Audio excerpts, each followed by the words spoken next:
warahmatullahi wabarakatuh. Sobat biologi, bagaimana kabarnya hari ini? Semoga selalu dalam keadaan sehat ya. Kali ini Bu Warni akan mengajak kalian untuk mempelajari keanekaragaman hayati. Ya, simak baik-baik ya. Assalamualaikum warahmatullahi wabarakatuh. Anak-anak, kali ini kita akan membahas mengenai keanekaragaman hayati atau biodiversitas ya. Keanekaragaman hayati atau biodiversitas memiliki 3 tingkatan. Ada tingkat keanekaragaman hayati. Yang pertama adalah tingkat gen.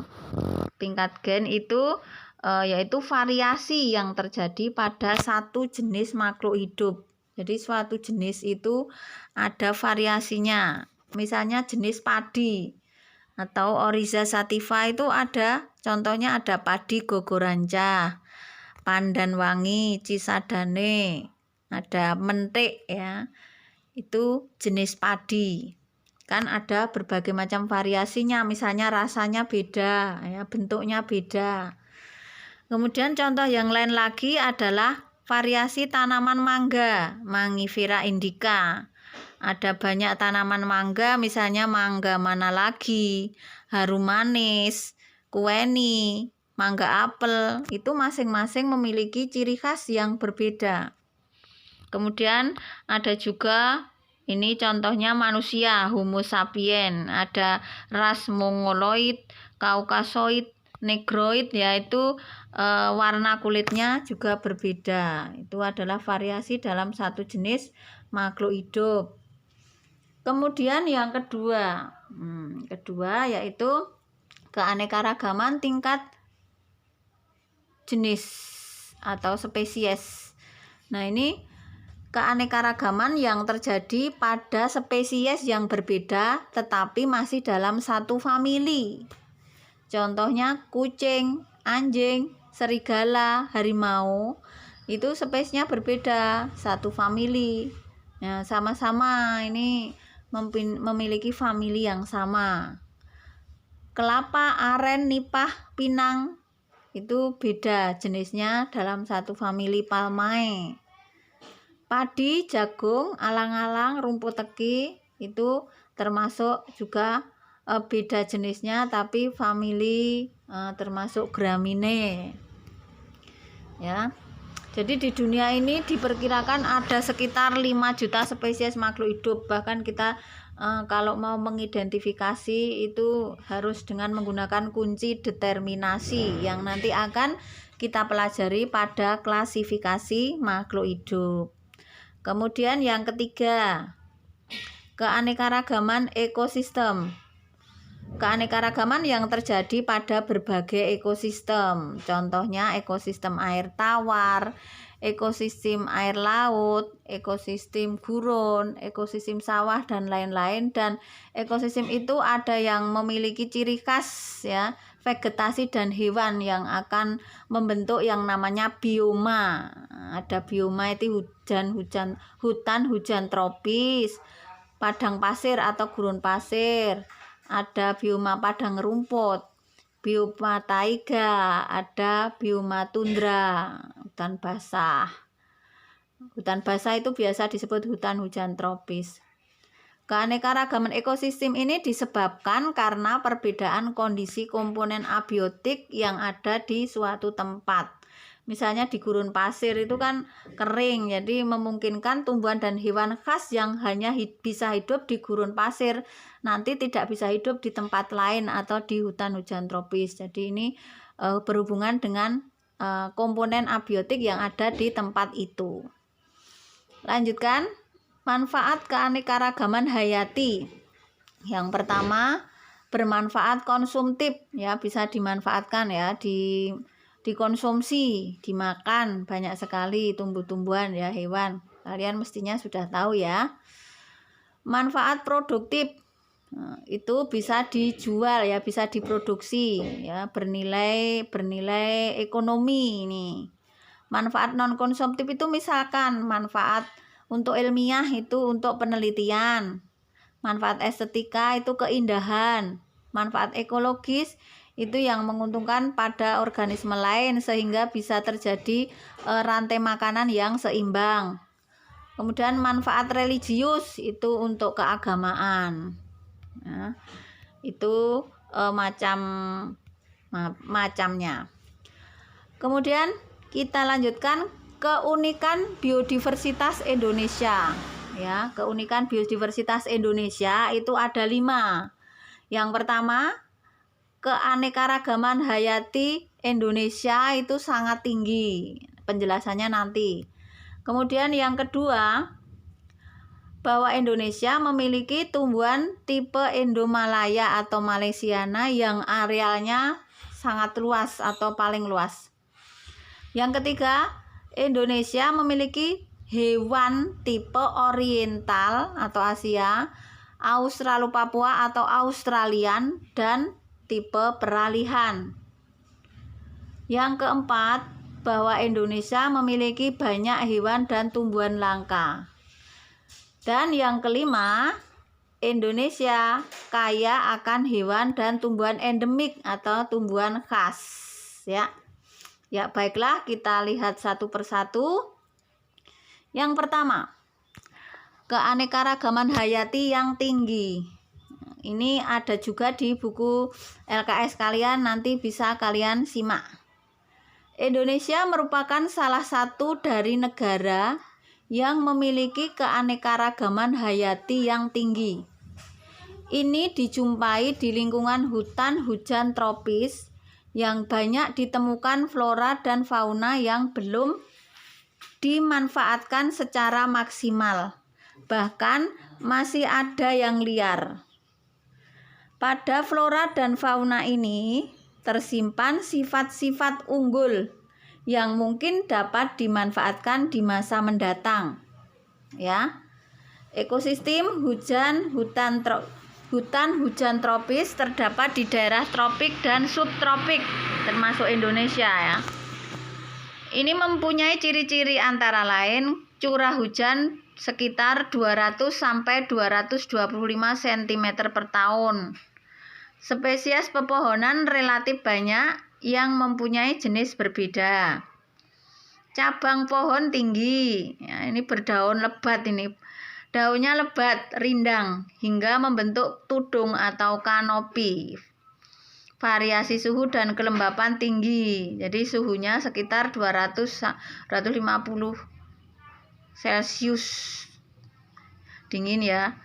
Tumbuhan khas termasuk tumbuhan liana, itu tumbuhan merambat, misalnya rotan. Ada anggrek, durian, mangga, sukun. Hewannya antara lain kera, burung, badak, harimau, babi hutan, burung hantu. Ini ada di hutan lindung ya. Indonesia itu kan banyak sekali hutan. Di Sumatera, Kalimantan, ada di Jawa Barat juga. Ya, lanjutkan. Kemudian yang kedua, bahwa Indonesia memiliki tumbuhan tipe Indomalaya. Ya, tumbuhan Indomalaya dalam keterangannya bahwa tumbuhan Indonesia merupakan bagian dari daerah geografi. Menurut Ronald de Gucht dalam bukunya The Geography on Flowering Plants, tumbuhan Indomalaya meliputi tumbuhan yang tumbuh di India, Vietnam, Thailand, Malaysia, Filipina, dan Indonesia sendiri. Apa saja tumbuhan Indomalaya itu? Langsung saja kita lihat di bawah ini. Contohnya tumbuhan dengan famili Dipterocarpacea, yaitu tumbuhan yang mempunyai biji bersayap, misalnya keruing, ini kan di hutan lindung ya. Meranti, garu, kayu kapur, bisa kalian temukan di hutan. Yang ketiga, memiliki hewan tipe oriental, Australian, dan peralihan.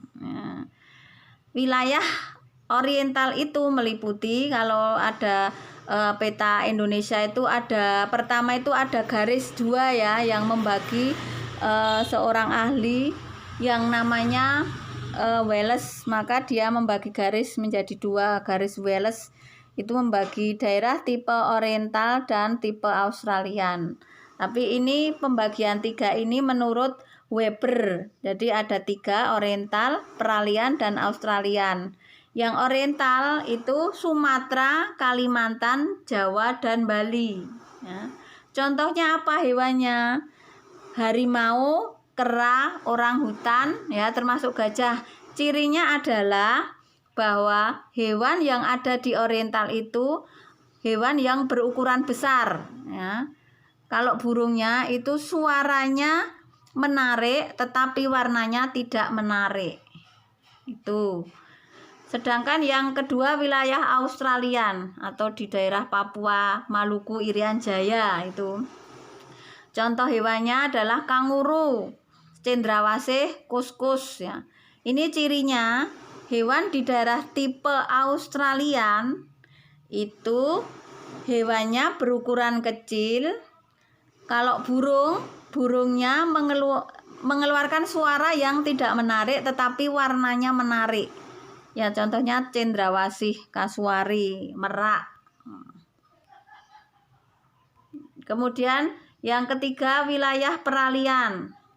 Peralihan itu antara Oriental dan Australia tengah-tengah ya, Sulawesi, Nusa Tenggara Barat, dan Nusa Tenggara Timur. Nah, itu kelompoknya termasuk burung maleo, contohnya nanti ada anoa babirusa. Ya. Terus lanjut yang keempat, bahwa Indonesia banyak hewan dan tumbuhan langka. Hewan-hewan langka di Indonesia misalkan ada harimau Sumatera, semua di Ponbin bisa kita temukan. Harimau Jawa, ada bekantan, tapir, komodo, burung maleo, tumbuhan langka. Tumbuhan langka ini sawo kecik. Nah, sawo kecik itu bisa ditemukan di sekitar kita, tapi ini termasuk tumbuhan langka, Manilkara kauki nama latinnya. Kemudian ada mundu ya, mundu Garcinia dulcis. Kemudian ada kluwak. Kluwak ini ya bisa kita temukan juga. Tetapi ini termasuk tumbuhan langka. Lalu yang kelima, yang terakhir yaitu hewan dan tumbuhan endemik. Endemik itu tumbuhan khas. Nah, tumbuhan khas atau hewan khas. Hewan khas atau hewan endemiknya apa? Misalkan badak bercula 1 itu dari ujung kulon. Burung maleo itu dari Sulawesi. Cendrawasih dari Irian Jaya. Dan masih banyak lagi nanti kita pelajari di buku paket ada. Tumbuhan endemik, tumbuhan khas, contohnya matoa dan sagu dari Iria atau dari Papua. Rafflesia arnoldi dari Bengkulu. Terus ada juga kayu cendana dari Nusa Tenggara. Itu. Lanjutkan. Faktor yang mempengaruhi biodiversitas atau keanekaragaman hayati. Yang pertama itu bencana alam. Misalnya gunung berapi, banjir, tanah longsor, kebakaran hutan. Itu mempengaruhi jelas ini. Jadi bisa merusak ya, mengganggu dan suatu saat akan ada populasi dan bentuk komunitas dan akhirnya bentuk ekosistem baru setelah terjadinya bencana seperti ini. Itu kalau dalam proses ekosistem itu namanya suksesi ya, suksesi ada primer dan sekunder. Kemudian kita lanjutkan yang berikutnya, yang kedua, yaitu karena perbuatan manusia. Misalnya perbuatan yang menurunkan biodiversitas, kan ada yang meningkatkan dan menurunkan. Misalnya merusak habitat, penangkapan ikan dengan bahan peledak itu misalkan. Penggunaan pestisida, ya, pestisida yang berlebihan di tanah pertanian akhirnya nanti akan mengalir ke sungai dan sungai akan terjadi blooming atau apa ya namanya eutrofikasi. Jadi ada alga yang sangat banyak di sungai, akhirnya terjadi pendangkalan sungai, pupuk yang berlebihan. Pencemaran ya, pencemaran ini jelas akan mengganggu polusi udara, polusi tanah dan polusi air.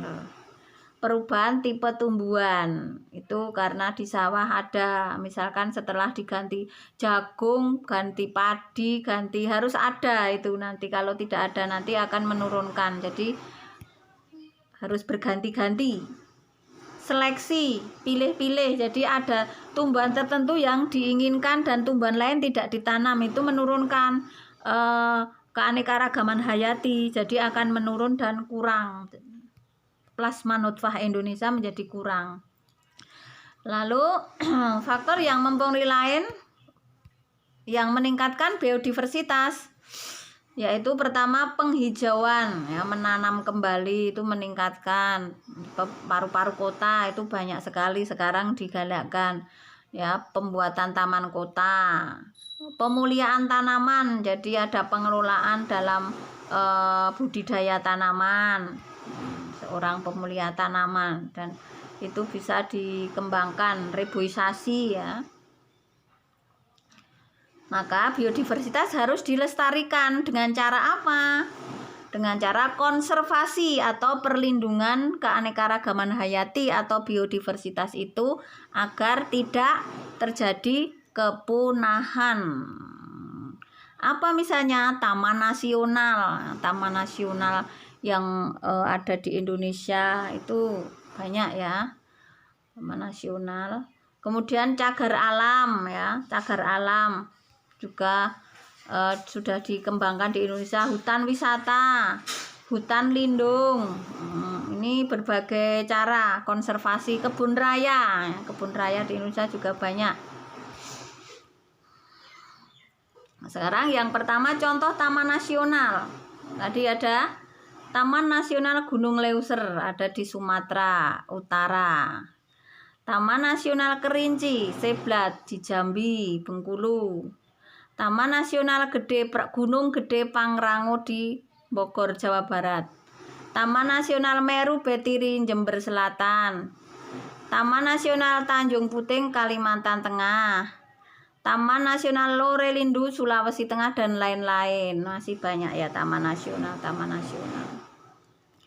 Ya, sekarang kita lanjut mempelajari keanekaragaman hayati tanpa klasifikasi dan dengan klasifikasi. Maaf. Apakah tujuan klasifikasi? Tujuan klasifikasi yaitu menyederhanakan objek kajian makhluk hidup sehingga lebih mudah mempelajarinya. Silahkan dilihat, ini ada tingkatan dalam klasifikasi. Dari yang tertinggi, ya, kerajaan atau kingdom. Yang kedua filum atau divisio. Filum itu untuk hewan, divisio untuk tumbuhan. Tingkat yang ketiga kelas atau klasis. Tingkat keempat ordo atau bangsa. Tingkat kelima familia atau suku. Tingkat keenam genus atau marga. Dan tingkat yang ketujuh yaitu spesies atau jenis. Nah, ini urutan tingkatan klasifikasinya, ini harus urut. Kalau dari bawah ya dari spesies, kalau dari atas ya dari kingdom. Itu tingkatan klasifikasi dalam. Ini ada satu lagi yaitu varietas. Itu dalam satu spesies itu ada ras-rasnya. Varietas padi itu kan ada varietas juga. Tumbuhan mawar. Makhluk hidup dikatakan satu jenis atau spesies apabila dapat kawin dengan menghasilkan keturunan. Itu namanya dalam satu spesies dengan sesamanya. Tata nama binomium nomenklatur atau tata nama biner. Ya, tata nama biner itu pertama ditemukan oleh bapak klasifikasi kita, namanya Carolus Linnaeus. Dengan menggunakan bahasa Latin, satu nama hanya untuk satu spesies atau jenis. Nama spesies atau jenis terdiri atas dua kata. Apa itu? Kata pertama menunjukkan genus, nama genus. Dan kata kedua, dan tulisannya nama genus itu harus diawali dengan huruf besar.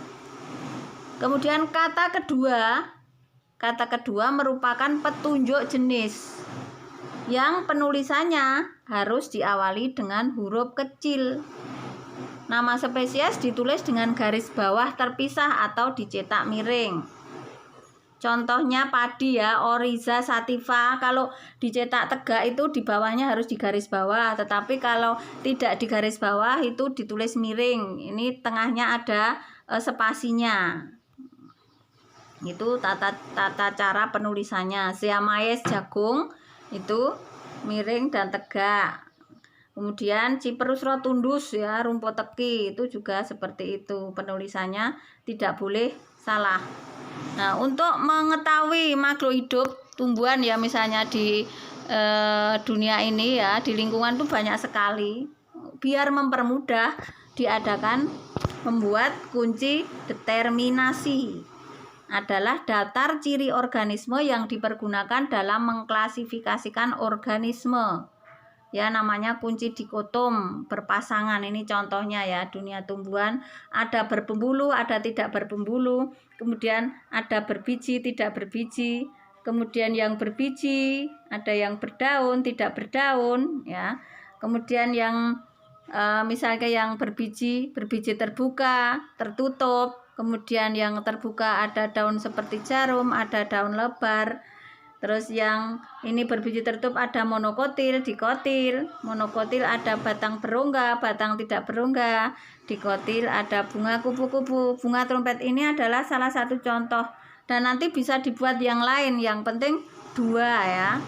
2. Perkembangan kingdom. Ada 2 kingdom, plantae animalia, 3 kingdom, plantae animalia fungi, 4 kingdom, plantae animalia fungimonera, 5 kingdom yang sekarang kita pakai itu plantae animalia fungimonera protista. Ini menurut Whitaker. Nah, mungkin hanya ini. Terima kasih, kurang lebihnya mohon maaf. Wassalamualaikum warahmatullahi wabarakatuh.